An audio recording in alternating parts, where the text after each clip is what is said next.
Diabloví advokáti na úrade vlády. David Lindner a Marek Para budú pracovať pre úrad vlády celý budúci rok. Advokátske duo sa vládnemu Smerohlasu osvedčilo nie len na straníckych tlačovkách.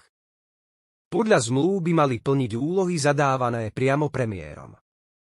Robertovi Ficovi majú radiť najmä v súvislosti s programovým vyhlásením vlády, majú mu poskytovať analytické a odborné činnosti v oblasti trestného a ústavného práva a plniť aj ďalšie úlohy podľa pokynov predsedu vlády. Lindner je poradcom ministra spravodlivosti Borisa Suska, Smer, a podieľal sa na príprave nových trestných kódexov.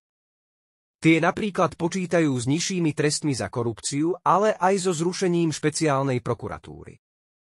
Lindner je pritom v konflikte záujmov. Čelí obžalobe a čoskoro by sa mal začať proces, v ktorom ho vinia z nepriamej korupcie a zo zasahovania do nezávislosti súdu. Figuruje v sudcovskej kauze Výchrica. Robert Fico veľmi dobre vie, prečo tam dosadil práve týchto advokátov.